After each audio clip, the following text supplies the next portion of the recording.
Welcome to Dan's Talks. My guest today is Mickey Paraskevas, who is an artist and creator of books and heaven knows what else, including many, many times the cover artist of Dan's papers.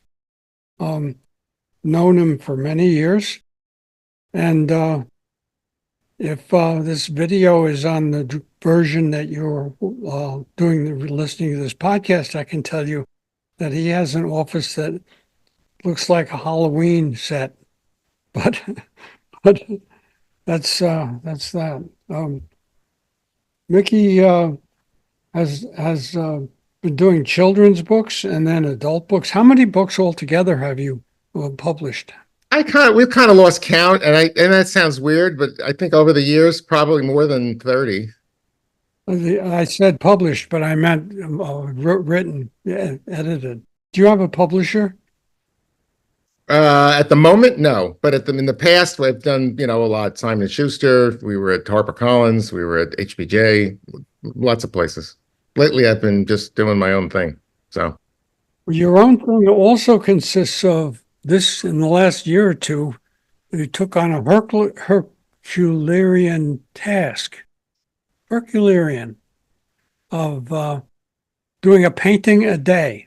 yeah, I did the painting a day. It was one of the best things I ever did. I said if I ever taught a college class, I would teach this as a college class. I would say a painting a day for a year was a big commitment, and it didn't sound like in the beginning I was just going to do it like one painting. I had all these little canvases, and they were like 8 by 8 inches, and I was going to do a painting a day for a week, and then I said I'll do a month. I'll do 30. I'll have 30 paintings at the end of the month, and it was January, and I said, "Oh, I'll just do 30 paintings." And then in the middle of January, I said, "Oh, you know what? I think I might be able to do this for a year," and I stuck to it, and I did it a year. I even had I got sick one day, and every day I did a painting.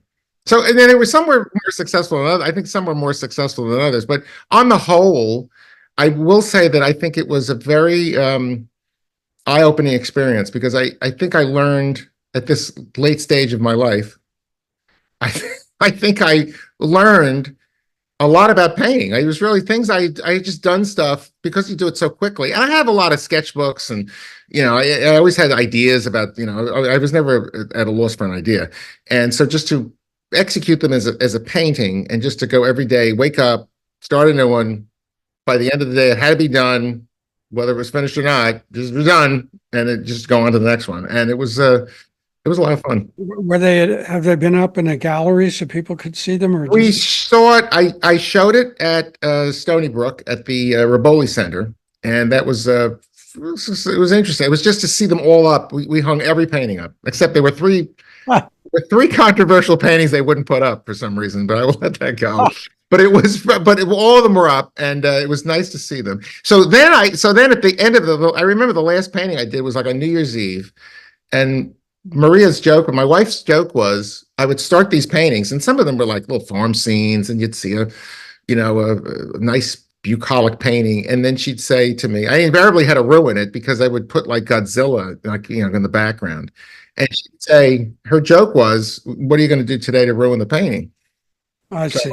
So they were all kind of fun, and I think the last night I did, I kind of was tired of it, and I said, I just did I want to do other things, and so I took a year off, and then I started. Now this year in 2024, I'm doing a painting a week. I figured that was they're bigger. The paintings are a little bigger. So I do a painting a week now. So I'll have 52 paintings at the end of the year. How did you wind up making a life out of being a painter, which goes back to when I first met you? But is this something you were interested in as a boy?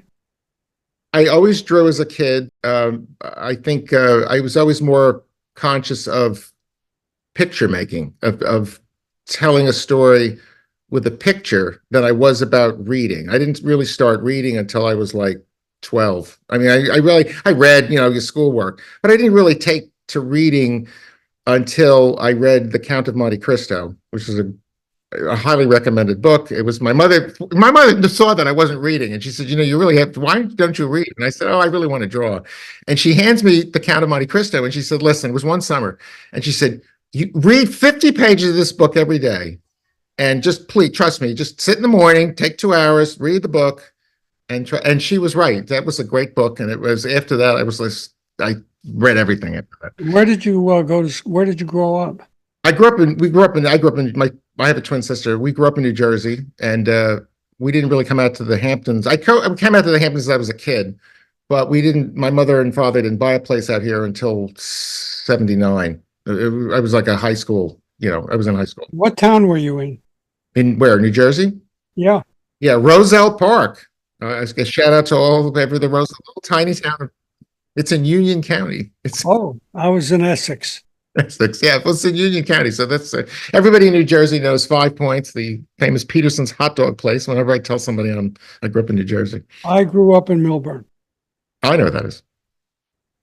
In any case, when did you first start? I guess they were the sort of cartoons were the earliest manifestation. You think your mother did the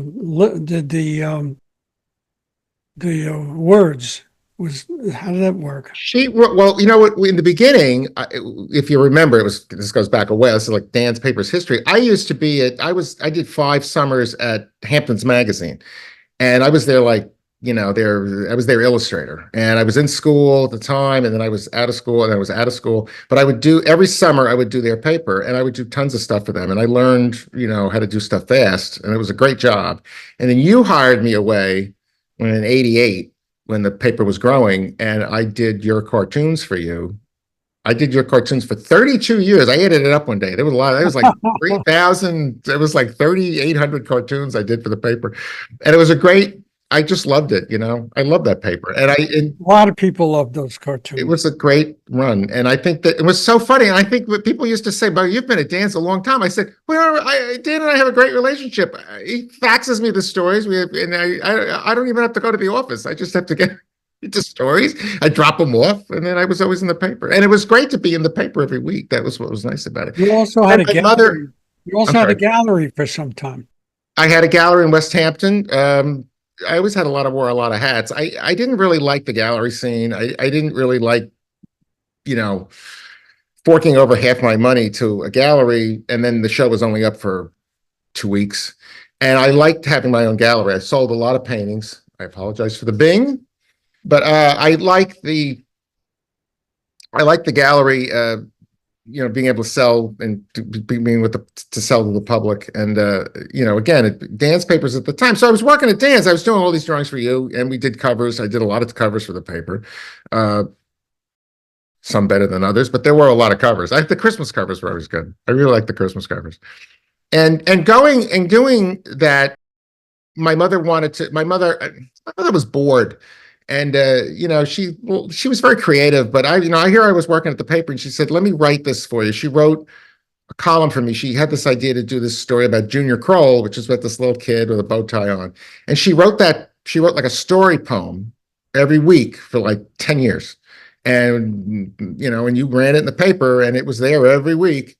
And it was really a lot of fun. And because of us working together on Junior Kroll, my mother and I, we ended up doing kids' books. We ended up doing, we spun that off. We did then after she was done with Junior Kroll, which was a big labor of love. It was really great, and we did a book out of it and everything.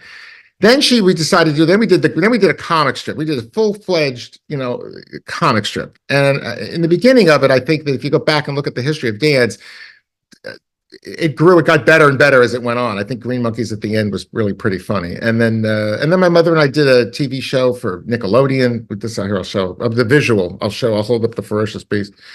We did a TV series for Nick, and that was really a lot of fun. Working with my mother was really probably one of the great. It's always nice to work with somebody. She was very talented. She was a great writer, and I owe her a lot. How would you describe your painting? It's sort of surreal, but it's also fun. It's a little surreal. I can't help myself to take these beautiful, like we said before, these beautiful farm landscapes, and then turn them into mayhem. I think that was the A lot idea. of them were for beach scenes as well. I did a lot of beach scenes over the years. I guess I've had a long career, and a lot of artists would have just sort of been happy with painting the beach for the rest of their lives. I painted the beach, I think for, I'm looking at my wife, how long did I paint the beaches for? Like 25 years, 30 years? And I said, I can't do another, I can't paint another beach ball. I got to find something new. So we write, and my mother really taught me how to write. I mean, I think that was one of the big things. It's fun to write. Not being a word person, I just was always more visual, but it's interesting to write books too. So I've been doing more writing now, painting. When you think about a Mickey Paraskevas painting, you're thinking about beach balls, Godzillas, roads, The roads. monsters, Disney cartoon types, all mixed up together to form a very colorful palette painting that you get very involved with. I think I that's like I like we went to my wife and I went out to Iowa for a research trip because we were working on a book about a farm. We were working on a book about a little girl who grew up on a farm, and we went to Iowa to live on a farm for a week. And I mean, to this day, I haven't been to Iowa in 8 years now, and to just to walk down those roads and to see that open sky and to see those roads, I've still got that stuck in my head. I'm still painting those. I went from painting the beach to painting, the open sky. roads to sky. There's nothing like. And what objects have you painted in the sky? Let's do a little I have a thing about painting toy ships, in the sky. toy boats in the sky. That's a big one. Beach ball. I still do. I still throw a beach ball in there every once in a while. I try to be different. And what else is in this? What was else was up there? Spaceships. I did a bunch of things on uh, uh, rockets. We did rockets. We did cows on the moon. The cow on the moon painting was good. I like that one. We did a lot of cats. We adopted some feral cats, much to my wife's displeasure. No, I like my cat. I was always allergic to cats, and then they sort of just showed up, and then and invariably they just come in. And we brought them in. We brought this cat in, and now we have 4 cats. And How old were you when your parents moved you out to Southampton? I was 18. I was 18, and I did. I would spend all my summers out here, and then even when I was in college at School of Visual Arts in the city, I go back and forth to be out here. We came out here in '79. I pretty much once I came out here, I did not want to go back to New Jersey. Why? It was not on my plan. Why? People always say the light in the sky, it is different. It's quieter. When we came out here in '79, and as you well know, you were out here earlier than me, it was much quieter than it is now. I don't mind the people. I'm not one of those people who says, "Oh, it was better back in the '80s" or "It was better back in the '70s." Everybody has its time. Every place has a time.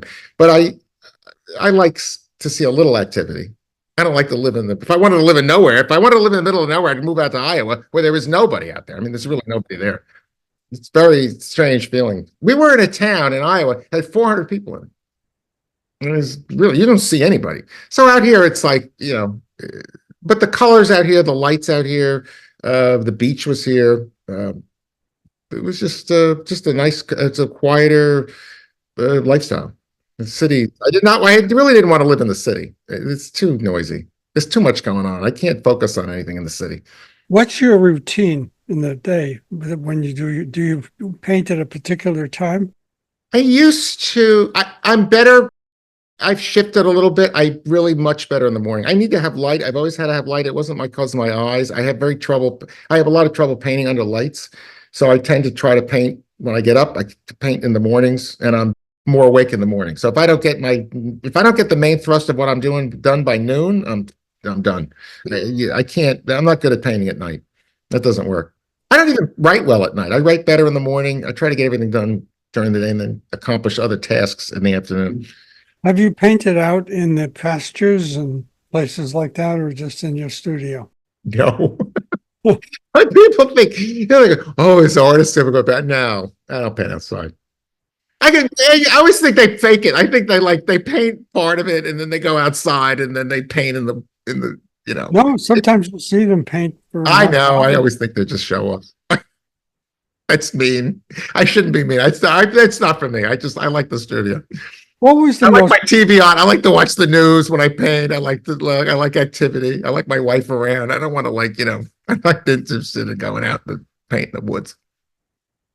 What's what would you consider your most successful project? I'm talking books or um, illustrations for others or what you've done. A lot. That's a good question. I think the work I did with my mother was probably the best stuff. I think the books we did together were great.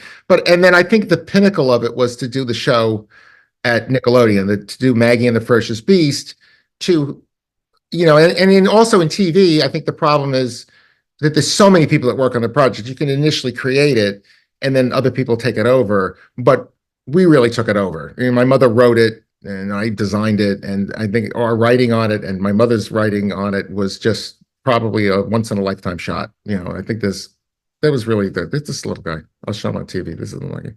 That's Yes. the that's the Ferocious Beast. Can you still see it on Nickelodeon if you search? It's not on Nick anymore. It's on YouTube. It lives on, and it's on Treehouse. It's in Canada. We've been working on a reboot of it to kind of do it in CGI, with it, if you understand animation.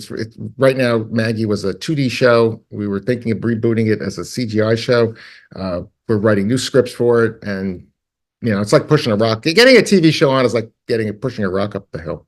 That's why I like being at Dan's. Dan's was like great. You'd send me a story, a drawing, what was great about the newspaper, and this, you write a story, right? And you really work hard on it, and it goes out there and it's done, and people read it. And then if it's, and then you're done and you're on to the next one.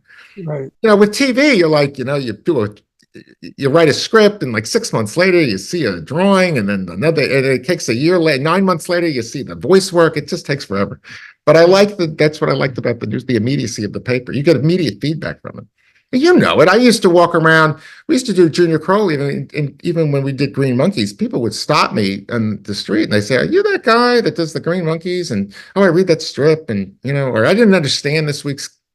Somebody came up to me one time. They said, "Oh, I don't understand it." I said, "Don't read it." I don't know what to tell you. It's just, if you don't understand it. So, What are you working on now?